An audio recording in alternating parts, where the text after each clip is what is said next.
اللهم صل على محمد وآل محمد.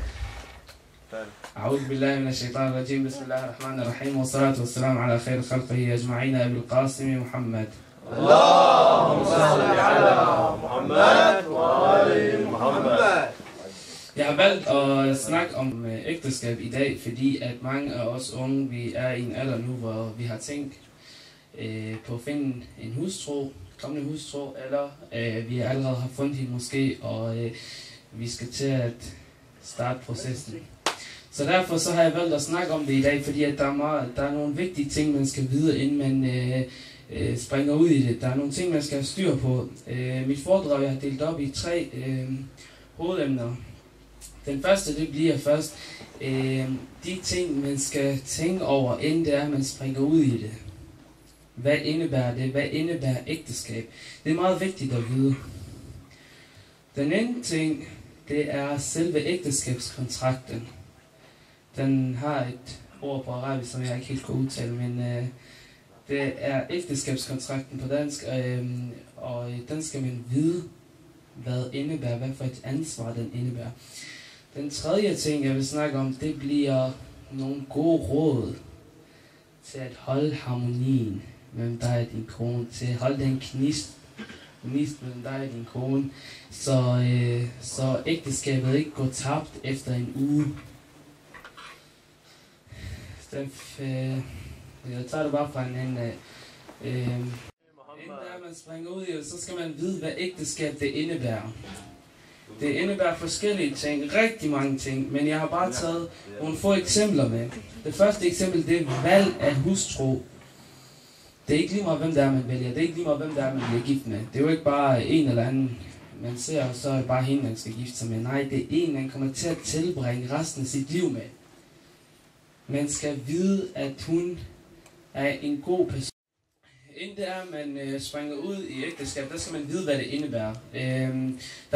Den indebærer rigtig mange ting, men jeg har valgt at tage de grofteste eksempel med. Det første eksempel, det er valg af hustru. Man skal vide, hvem det er, man gifter sig med. Det er ikke en eller anden ligegyldig person. Det er en person, man kommer til at tilbringe resten af sit liv med. Derfor så skal man også være sikker på, at det er den her person, man vælger. At det er den rigtige person. Samtidig så skal man være klar over ægteskabslivet. Hvad for et liv kommer man til at leve, efter man er blevet gift? Det skal man tænke rigtig meget over.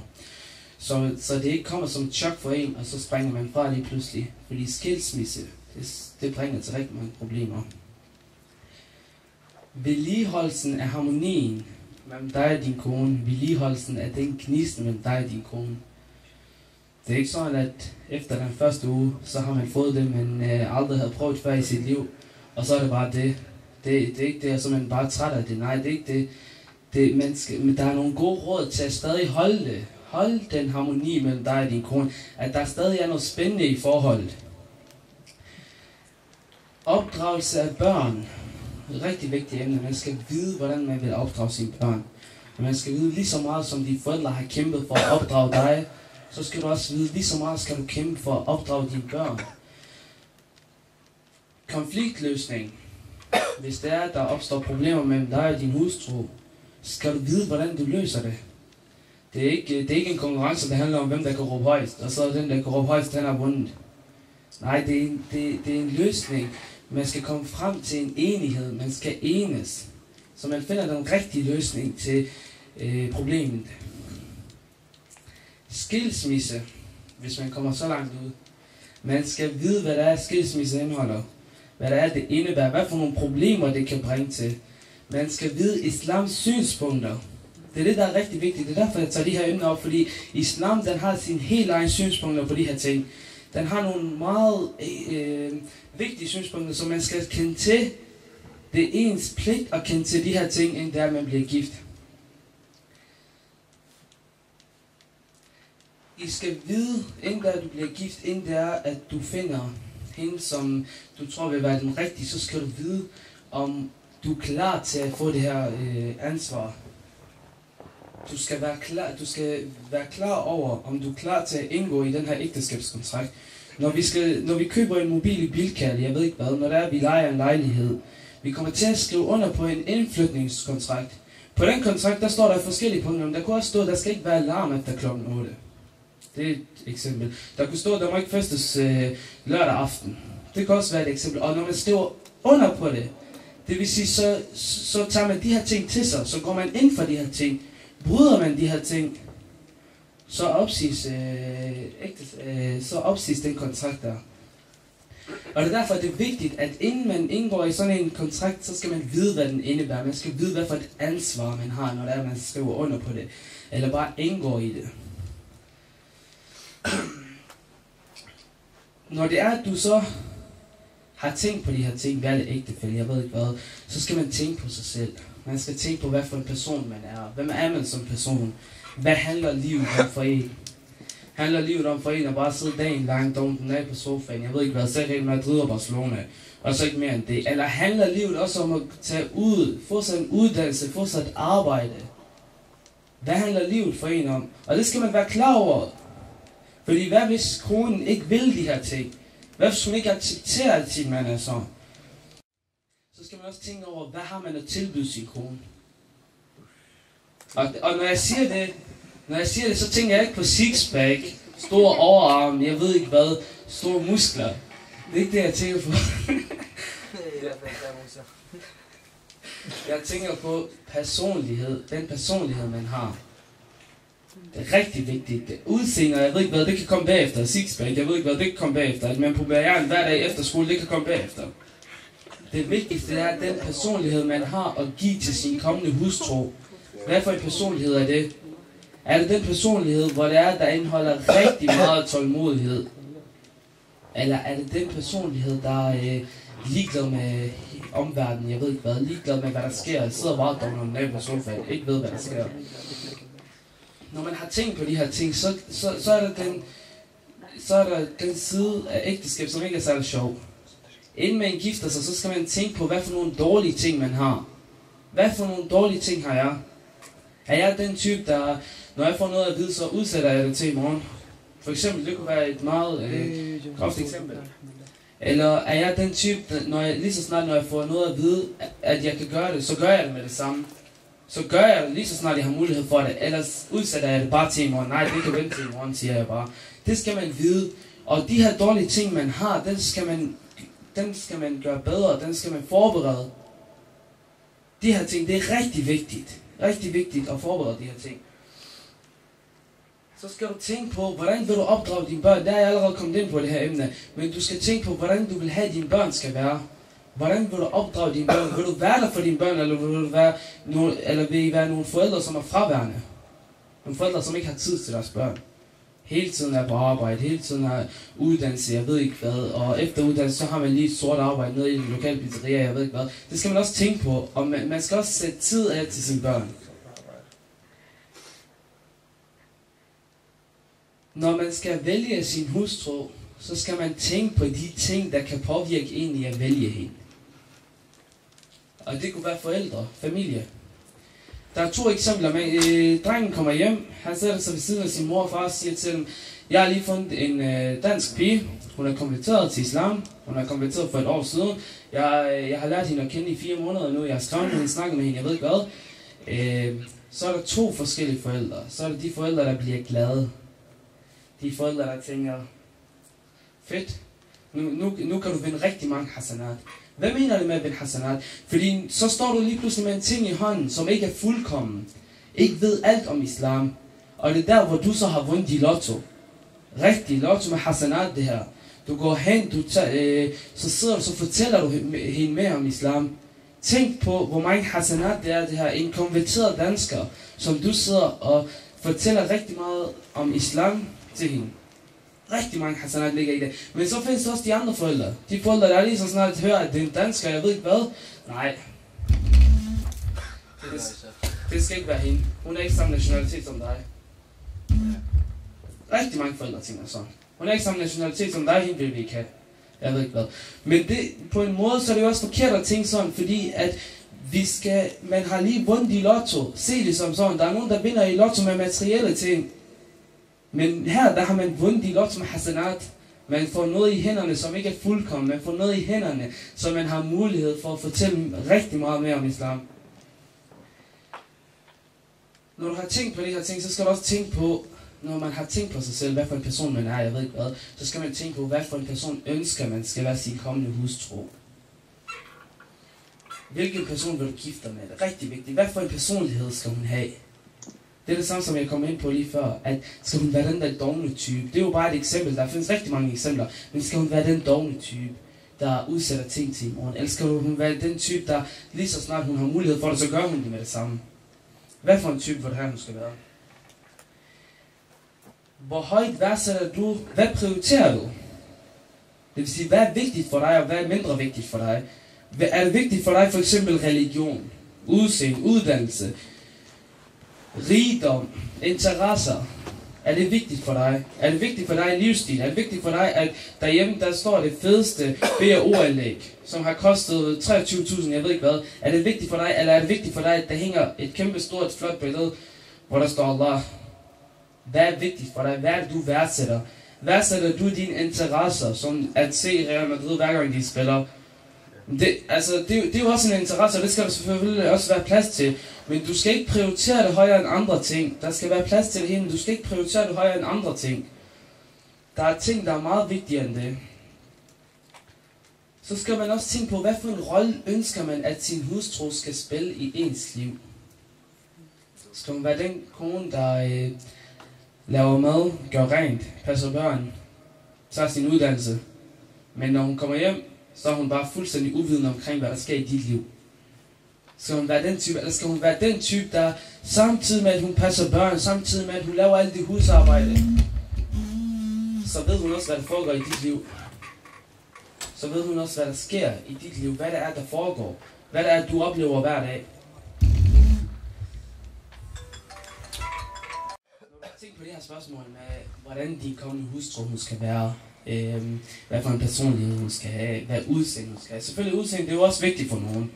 Men der er nogle ting, der er vigtigere end udseende. Det er personlighed. Hvor meget værdsætter hun religion? Islam, rigtig mange, de tror, at islam det er bare en religion.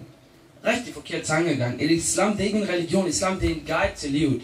En rigtig nem guide til livet. En islam, den har forklaret dig alt, hvad det er, livet kommer til, hvad det er, du kommer til at møde i livet. Og det er derfor, at islam det er en guide til livet. Læser du den, det er en brugsanvisning. Det er det, læser, ved du om islam, så klarer du dig igennem livet. Når du har tænkt over de her spørgsmål med, hvad for en personlighed hun skal have, og jeg ved ikke hvad, så prøv at være retfærdig. Fordi jeg tror, de fleste af os, når de tænker på det, så tænker de på en perfekt kvinde. Hun skal være fuldstændig perfekt. Men det er forkert tankegang, det her. Fordi vi kan lige så godt sige det, at der er ingen af os, der er fejlfri. Vi er alle sammen indeholder fejl. Og det er derfor, at det er så vigtigt, når du tænker på det, når du tænker på, at du vil finde en perfekt kvinde. Er du også selv perfekt? Er du selv perfekt? Har du den perfekthed til at tilbringe? Perfektheden, den tilkommer kun Allah subhanahu wa ta'ala alene. Ingen andre. Hvordan vil I så finde en perfekt kvinde? Et perfekt forhold, det er et forhold, hvor der er masser af tilgivelse og barmhjertighed iblandt mand og kone. Det er et perfekt forhold. Det perfekte, det er ikke at finde en perfekt kone fra starten. Det perfekte, det er, at du tager hende til dig. At du har en påvirkning på hende. Og så at du gør hende til et bedre menneske. Det er det, der er perfekt. Når du har tænkt over de her ting, så skal du starte din søgning. Og det er ikke gå ind på www.google, jeg ved ikke hvad, og så skrive det ind. Nej, det er at gå. Det typiske eksempel, som vi araber, vi kender, det er, at moren eller faren kender en anden familie. Og så er det hende, man gifter sig med. Så det typiske eksempel, det er at tage din mors Husseinier. Så sig til din mor, jeg er klar til at blive gift, jeg ved ikke hvad. Kender du ikke nogen? Det kunne for eksempel være et eksempel, men det andet eksempel, det er, hvis du har en søster, om hun har en veninde, jeg ved ikke hvad, hvis du har en veninde, hvis vi skal sige det på rigtig dansk, så prøv at spørge hende om, eller snak med dem. Kender du sådan en pige? Har du sådan en veninde? Jeg ved ikke hvad. Det behøver ikke kun at være forældrene. Der er ikke en skam i at selv finde en. Problemet er jo bare, at dine forældre, de skal også acceptere. Det er ikke et problem. Det er ikke et problem, fordi dine forældre, de har været der sammen med dig, siden du blev født. De har kendt dig i de 18 år, som du er nu, i de 17 år, 16 år, i de 23 år, du er. 21 år, for den sags skyld. Så de har kendt dig igennem hele den tid. De ved, hvad der er godt for dig, og hvad der er skidt for dig. De ved, hvem der vil være en god hustru for dig. Og det er derfor det er vigtigt, at man også får forældrenes mening ind over. Den er rigtig vigtigt. Forældrenes tilladelse. Når du har fundet din kommende hustru, eller hvad vi skal sige, eller du tror, det er den kommende hustru, så skal du diskutere nogle punkter med hende. Det vi snakker om lige før, hvad det er, du værdsætter mest, om det er religion, eller det er livsstil, eller interesse, eller jeg ved hvad. Diskuter det med hende. Find ud af, hvad der også er vigtigt for hende, hvad det er, hun prioriterer. Hvis du prioriterer, at du hver tirsdag, hver torsdag, hver fredag er her i Husseiniya, fordi der er tawassul, du har kumail, og der er den her fredagsmøde. Hvis du værdsætter det, hvis du prioriterer det, det kan medføre til, at kvinden, hun er alene hjemme alle de dage. Hun er alene hjemme om aftenen, alle de her dage, du er her. Og det er derfor, det er vigtigt at diskutere det igennem, fordi at hvis hun ikke ved det, hvis I ikke har diskuteret det her igen, så kan det medføre til skilsmisse. Hvad så, hvis hun ikke kan lide at være hjemme alene om aftenen, så mange dage om ugen? Hvad så, hvis hun ikke kan lide det, det vil sige, så medfører det til en skilsmisse. Hvis det er hun, så det er derfor, så er det meget vigtigt at diskutere de her punkter igen. Ved, hvad det er, hun prioriterer. Ved, hvad det er, hun værdsætter. Når der er diskuterer om det her, så prøv at komme til en enighed. Prøv at enes om tingene. Fordi at man skal, hvis hun ikke kender til ægteskabskontrakten, så fortæl hende om ægteskabskontrakten. For eksempel, det kunne være et meget groft eksempel. Og så er der selvfølgelig også medgiften, som man skal give. Mahar, som kaldt på arabisk. Der er nogle forældre, der er nogle familier, der siger, vi vil bare have en Koran. Koran, den er nok for os. Andre familier, nu der snakker jeg lige op i 60.000, 70.000. Jeg ved ikke hvad. 200.000, for den sags skyld. Det er det, vi er helt deroppe omkring. Det er der nogle familier. Der er Imam Ali a.s., da han skulle giftes med Fatima til Zahra a.s., hvad var det så, han gav hende? Skjolden. Det er skjold, han gav hende. Det var et skjold, han nøjes med på det tidspunkt. Det var alt, hvad der var, han ejede Imam Ali a.s. Han har solgt sin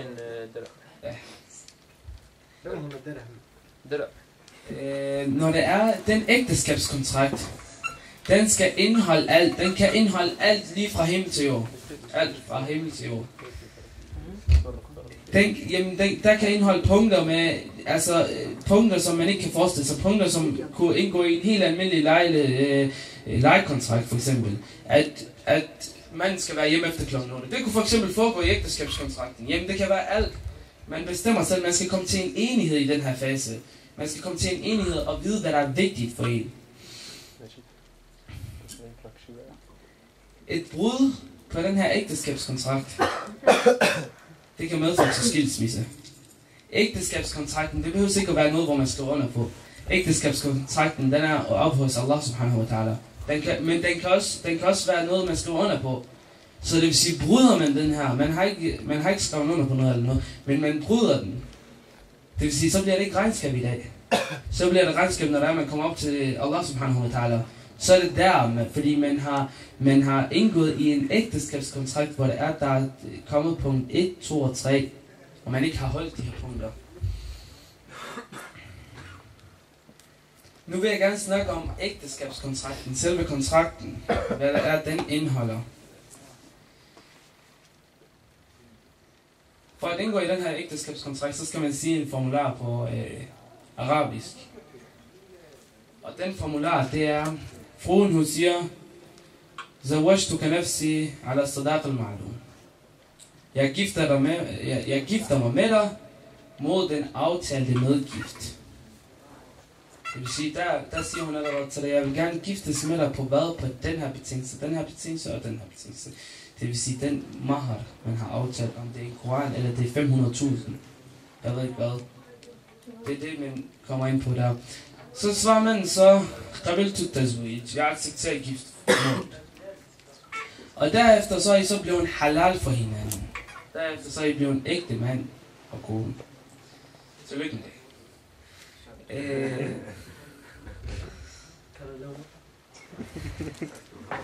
Det tager jeg væk, for der vil slukke kameraet.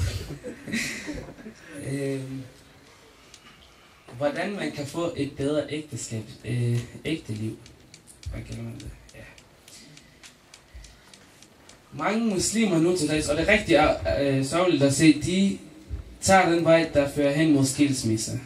Rigtig mange. Det er i hvert fald stedet antal i forhold til, hvad det var for årtier tilbage, eller hvad man skal sige.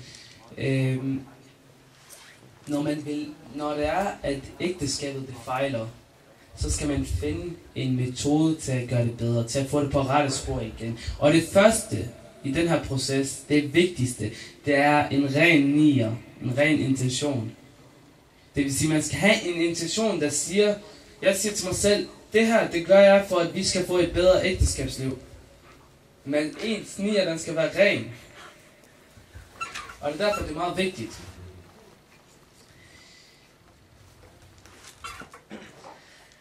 Et eksempel på et negativt forhold, det kunne være, at rigtig mange mænd, muslimske mænd, de behandler deres kvinder rigtig dårligt. Både mentalt og fysisk.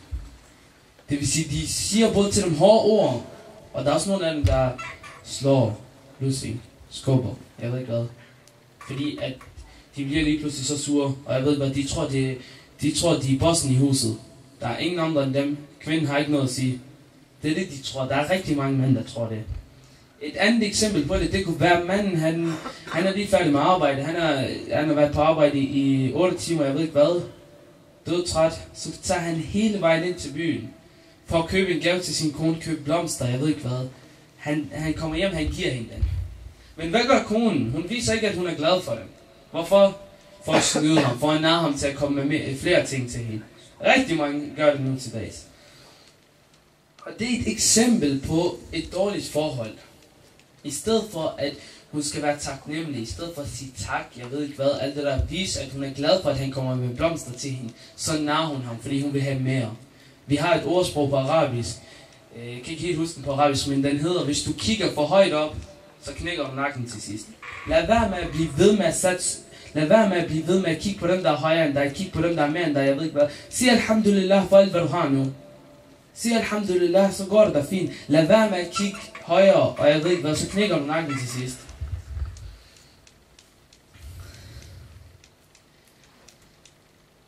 Ægteskab i hvordan Allah subhanahu wa ta'ala han har beskrevet det. Vi har en ayah i Koran, det hedder ومن آياته أن خلق لكم من أنفسكم أزواجا لتسكنوا إليها وجعل من بينكم مودة ورحمة. Allah, han har skabt jer til partner fra jer selv, så I kan smelte jeres ro sammen, og han har sat barmhjertighed, kærlighed og tilgivelse imellem jeres hjerter. Allah subhanahu wa ta'ala, han har sagt det. Hvordan skal man så bryde det, Allah subhanahu wa ta'ala, han har sagt, og så slå sin kone, og så smide hårde ord til hende mentalt? Fordi der er nogle ord, der virkelig kan såre. Det, der er vigtigt, det er, at man skal ikke være en tyran i et forhold. Lad være med at tænke, at mænd er bossen. Hun har ikke noget at sige. Det er mig, der bestemmer det hele. Hun har slet ingen mening. Jeg ved ikke hvad. Hun skal slet ikke blande sig. Det er rigtig forkert at tænke. Profeten Muhammad sallallahu alaihi wa alaihi, han har sagt, den perfekte muslim, når vi snakker tro, er den, som har fortræffelig opførsel. Det er det, som Mustafa han snakker om her i sidste uge. Man skal have god manier, man skal have god akhlaq. Det er en god muslim, når vi snakker tro. Men så fortsætter han, så siger han, og den bedste blandt jer er den, som behandler sin kone bedst. Man skal behandle sin kone, man skal værdsætte hende. Lidt til det, som jeg sagde lige før, at man skal være sammen om at tage beslutninger. Lad være med at tænke, at du er bossen, og hun har slet ikke noget at sige. Hvis der I skal vælge, I skal på en ferie, om det skal være Tyrkiet, Gran Canaria, eller jeg ved ikke hvad, eller hvor det skal være, så lad være med at tænke, at det er mig, der bestemmer. Hun har slet ikke noget at sige. Selvfølgelig skal du også høre hendes mening. Hvor vil hun tage hen? Jeg ved ikke hvad. Og det er ikke noget med, at det kun er ferie, jeg ved ikke hvad. Det er om alt. I skal være sammen om at tage beslutninger om alt. Hør hendes mening. Hvad er hendes mening om det her? Hvis du vil starte et projekt, hvis du vil starte din egen virksomhed, så snak med hende. Spørg hende, hvad synes du? Skal jeg springe ud i det her, eller skal jeg lade være? Eller hvad vil du mene? Lad være med at aldrig være grov. Aldrig følelsesmæssigt mentalt. Lad være med at slå hende. Lad være med at sige hårde ord til hende. Profeten Muhammad sallallahu alaihi wa sallam, han har sagt, hvordan kan de slå deres koner om dagen og sove ved siden af dem om natten? Hvordan kan man det? Slå hende om dagen, og om natten så går man hen, så får man det man gerne vil have, og så bare så sover man bare. Man skal altid behandle sin kone godt. Man skal være forsigtig med de ord, man bruger. Man skal være forsigtig med, hvad for nogle ord man siger. Vi kender det alle sammen. Vi kender det alle sammen. Vi kender det alle sammen, at vi er sure, så kommer vi til at sige så meget, vi fortryder. Vi er så sure, at man siger noget, man bagefter fortryder. Der er et citat, der hedder, tal i vrede, og du kommer til at holde den bedste tal, du nogensinde har fortrudt. Det er også rigtigt nok. Når man taler, når man er vred, så siger man alt muligt. Alt! Der skal så lidt til, for at det siger klik op i hovedet på en, og så er man bare lige pludselig fuldstændig sur. Så siger man så alt muligt. Man kommer til at fortryde bagefter. Vis kærlighed til din kone. Så vis, at du er taknemmelig. Vis, at du er glad for, at hun har gjort det. I stedet for at bare sige, nå, men du mangler stadig at gøre rent der og der og der, og jeg ved ikke hvad. Men vis, at du er taknemmelig. Vis, at du er glad for det, hun lige har gjort. Det samme, det gælder omvendt. Det er, at konen, hun skal også vise dig taknemmelighed. Det groveste eksempel, det var det, som jeg sagde også lige før, med, du kommer hjem med en gave til hende. Hun gider ikke. Hun er ikke taknemmelig for det, fordi hun vil have mere. Profeten sallallahu alaihi wa sallam, han har sagt, på dommedagen vil Gud ikke kigge på konen, som har været hendes mand utaknemmelig. Allah subhanahu wa ta'ala på dommedagen, der vil han ikke engang kigge på hende, som ikke har været sin mand taknemmelig. Ikke engang kigge på hende. Derfor er det meget vigtigt at vise taknemmelighed i forholdet. Når hun gør noget godt, så vis sin taknemmelighed. Når du gør noget godt, så skal hun også vise dig taknemmelighed. I skal være sammen om arbejdet i huset. Rigtig mange mænd, de tror, at når det er, at de gifter sig med en kvinde, så er hun deres slave. Lige hvad hun gør, lige hvad de siger, så gør hun det. Det er meget forkert at tænke sådan, at I skal være sammen om at arbejde i huset. Profeten sallallahu alaihi wa sallam, han var kendt for at have hjulpet sine koner i huset. Hvis der opstår problemer i ægteskabsforholdet, så lad være med at tænke på dem hele tiden. Find en løsning til det, og så kom videre. Lad være med at hele tiden bringe gamle problemer op, tidligere problemer op. Lad være, hvis hun begår en fejl, fint nok, vi er alle sammen mennesker, vi alle sammen begår fejl. Det kun er Ahlul Bayt, der var fejlfri. Derfor er det meget vigtigt, at når hun begår en fejl, så bare find en løsning på det, find en enighed om det. Og så bagefter komme videre, lad være med at hele tiden bringe det op. Man skal leve simpelt. Ikke noget med luksus, swimmingpool udenfor, jeg ved ikke hvad. Eller hvis man har råd til det, jeg ved ikke hvad, hvorfor ikke? Hvis man har råd til det, alt det der. Men man skal lade være med at hele tiden se på naboens Audi, der holder udenfor, jeg ved ikke hvad. Så hele tiden tænke på, at man vil have det samme som ham. Eller tænke på naboens 52 flotskærmer, så vil man have som ham. Igen, hvis man kigger for højt, så knækker man nakken til sidst. Hvis du kommer til at begå nogle fejl. Vi kender det alle sammen, at vi har begået en fejl, men vi prøver så meget på at gemme den fejl. Lad være med at vise den foran andre. Men i et ægteskabsforhold, der skal konen være så tæt på dig, at du skal indrømme, når du har lavet en fejl. Vi er alle sammen mennesker. Vi er alle sammen vores fejl, så derfor indrøm det, når du har lavet en fejl. Det er måske følsomt emne for nogen, men fysisk forhold til konen, det er rigtig vigtigt. Det er vigtigt, det er, at man skal ikke tænke, at nu har man fået, hvad man vil have, og så bare lade hende være. Det er rigtig forkert at tænke sådan. Man skal være der for hende. Profeten sallallahu alaihi wa sallam, han siger, det er ikke passende, at du falder over din kone som et dyr. Men du skal sende et tegn på kærlighed først. Ikke? Det vil sige, at man skal ikke bare gå hen og få det, man kommer efter. Og så er det bare det. Bare lad hende være. Samtidig tænk på, hvad det er, hun vil have. Samtidig tænk på, hvad det er, at det du kommer efter, fint nok, du har fået det, men giv hende også det, hun vil have. Send kærlighed, vis sin kærlighed. Vi kender kvinder, de er rigtig følsomme. De elsker kærlighed, de elsker romantik, jeg ved ikke hvad. Derfor er det også vigtigt at sende kærlighedsblik til hende, eller jeg ved ikke hvad du vil sende til hende, men send hende bare signaler på kærlighed.